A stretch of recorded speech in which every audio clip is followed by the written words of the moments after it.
Hello everyone and welcome back to the channel. In today's video, I am going to be doing a little history lesson for you all, as well as showing you how to make modern Try-Me activators like this one that is newly being sold at Spirit Halloween this year, work on animatronics that came out a lifetime ago. So I'm sure we're all aware that these Spirit Halloween retail animatronics have a Try Me feature so that you could activate them on your own command with several different ways. Spirit Halloween has many things like timers, wireless remotes like this one. All the animatronics in the displays have step pads for you to step on. They even have these cool beam sensors where if you break the laser, the animatronic activates. Now, all these are cool and all, but some of them have problems of their own and etc. and stuff. Last year, I went on the adventure of creating my own system that is wired in so no batteries are required, and they all run off of relays that trigger the animatronics just like your modern day step pads or Try Me buttons. But I encountered a problem with a select few animatronics that wouldn't really work with the system. Now, many of them did work, which was fortunate enough for me. But a select few. I had Gravedigger who had problems, Chained to the Grave, Tombstone Lifter, the normal Tombstone Lifter, and a few others. And I couldn't figure out what the problem was, but it came to my attention that they all were made by the same manufacturer, which was Techie Design, and they were all animatronics that came out prior to 2013. So with that in mind, I did a little research, and I come to find out and maybe just realized that all these animatronics, when they were set up in the stores back in the day, were all wired with their step pads that had the old harness. These old harnesses that I'm going to show you right here. It is not the standard mono plug jack. It is I don't even know what it's called, but it's a totally different plug. And this was during a time when other Spirit animatronics were also being wired on Try Me buttons as well, which is what this one is. And I never really thought about it as to why some props were wired with a button compared to a step pad. But I was reading a eBay listing selling old step pads, and it was talking about that a Try Me button is not the same as a vintage Spirit step pad. They are actually completely different in how they work. And this was the root to my problem with why some of my animatronics would not work with my relay system. So as I was saying, the Try Me button compared to a step pad is different, and I'm going to show you the main difference right now. I have my Try Me button hooked up to a multimeter. I'm turning the multimeter to ohms, which is going to check for continuity, right? Simple Try Me buttons, along with every modern day Spirit Try Me application, such as this Try Me activator, or even the one from last year, the Clown activator, they all run off the same principle that there are relays just completing a circuit, a very simple setup. It's like touching two wires together, completing the circuit. Now, what I'm going to do here is show you how that works. So if I press this Try Me button right now, you can see that the resistance drops to 0. There is no resistance. It is a completely closed circuit right now. And I let off and it goes right back to infinite ohms, infinite resistance. But if we go to voltage, you're going to find that there is no voltage, there's no battery in the system. This is not going to do anything. The voltage reading is non-existent because that's not what this button is doing. It is simply a toggle switch and nothing more. This is a modern day Spirit Halloween step pad, and similar to all of the modern day big box store step pad activators, this is actually improved the design so that it also is just a toggle switch. If anyone has gone into one, or if anyone's curious, I've opened this one up to show you what the new design is, because they talked about this a while ago, a few years back. This is what is inside of a modern day step pad. Not really sure exactly what I'm looking at, but all I know is that there's probably just contacts in the wires here, and when you step on it, it just completes the circuit and closes those wires. This is completely different from what's inside a vintage Spirit step pad. But again, when I have my meter turned into voltage readings, nothing happens. There's no voltage here. But if we go to a vintage Spirit Halloween step pad, this step pad had to have come out 2012 and prior because it has the old connection point and it is not included with a mono jack plug. this is going to read a little differently. So when I step on the step head, you're going to see that the circuit does get closed, but it's very minimal. You can see the meter move just a little bit, completely different from what the try me button was doing in ohms mode, right?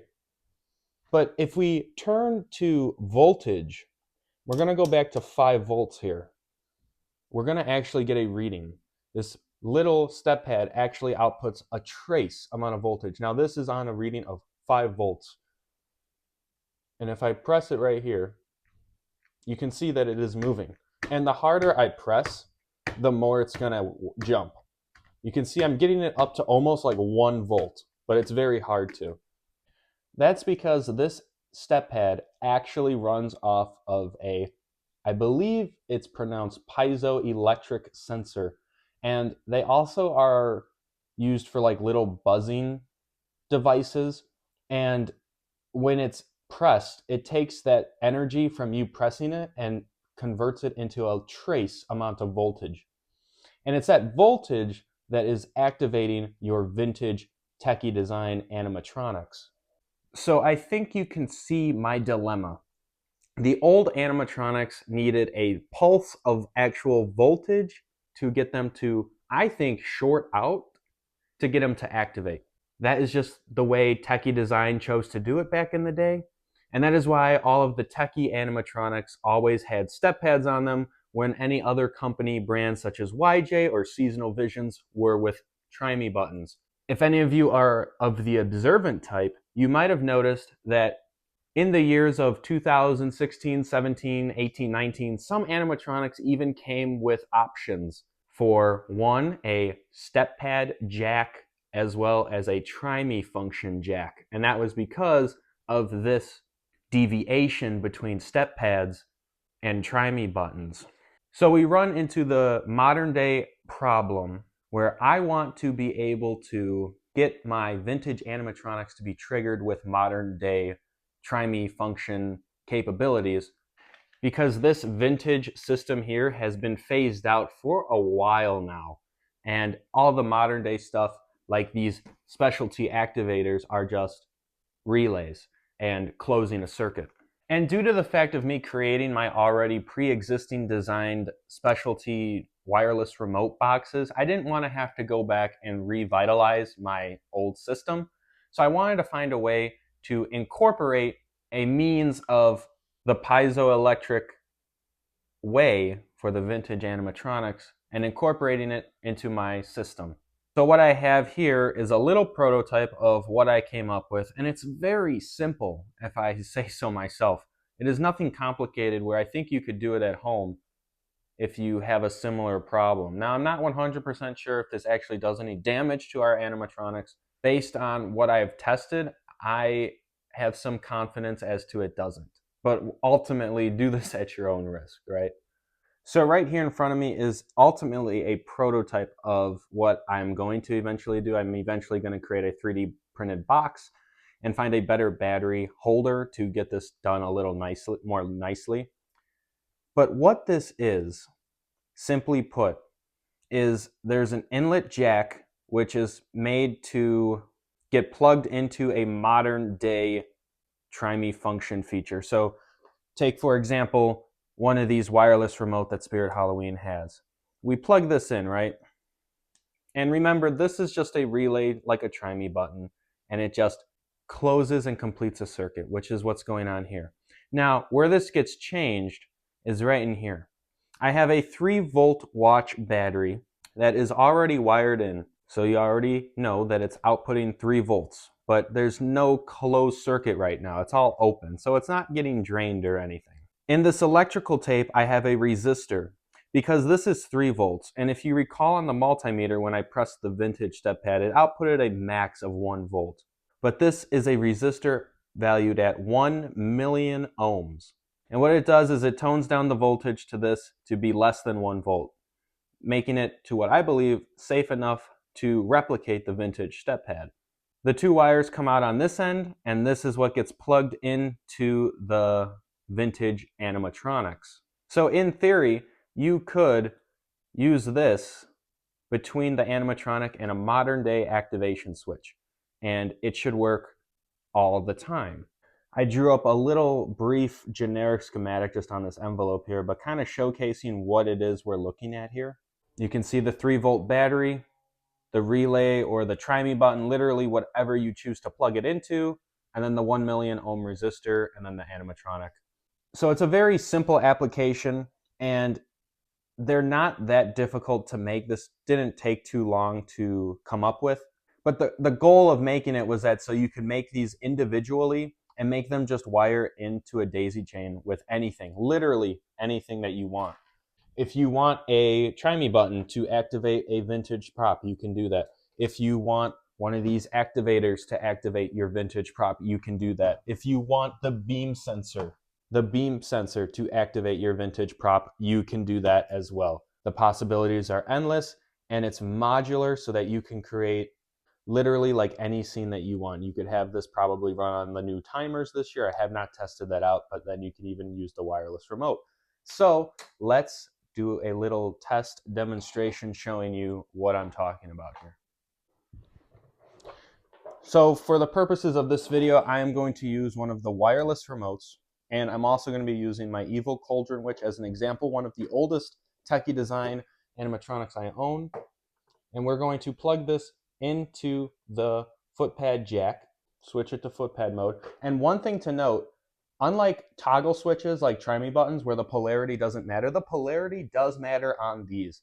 So with the way that this switch is wired in here, or the plug rather, you can see that it is red and black, positive and negative. So you want to be sure to take note of this if you are deciding to do this yourself. Just see the orientation of how the plug is, as well as what color wire goes into which slot. But I am now going to press the C button, and hopefully she should work.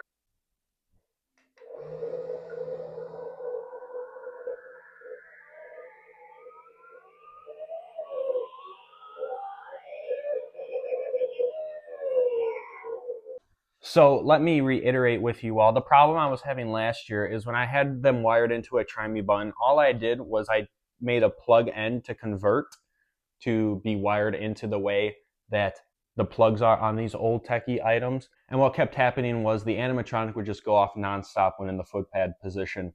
And it was an intermittent problem too. It wouldn't always do it. It was so strange. I really had no idea, but I have a funny feeling that this was the problem. But I'm pretty happy to say that I think this is the solution to the issue, because let's try this again. She just works every time.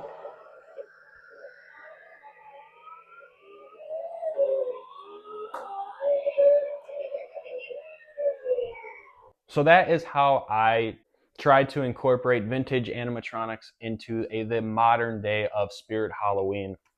Because I'm sure you all know, with my haunted house, I really like the old stuff. I like the vintage Spirit animatronics because not everyone has them, and it's a way for my little display to, I think, stand out from the rest a little bit.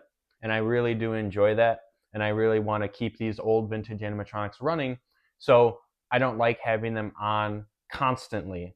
And that is why the try me function is very important for making my haunted house work. So with that being said, having it so that these vintage animatronics that run off of a voltage shorting system, being able to incorporate them with modern day controllers like this one, makes it very beneficial for me to make cool displays with the vintage animatronics. So hopefully, fingers crossed, this solves my issue and I can make a few of these to fix the problems I had last year. And hopefully this video helps you if you've ran into this problem yourself. But that is all from me today. I want to thank you all so much for watching. Hopefully this video helped you out, or helped you learn something new, the differences between vintage step pads and try me buttons. If you have any questions, leave them in the comments below, and I will see you all in the next video.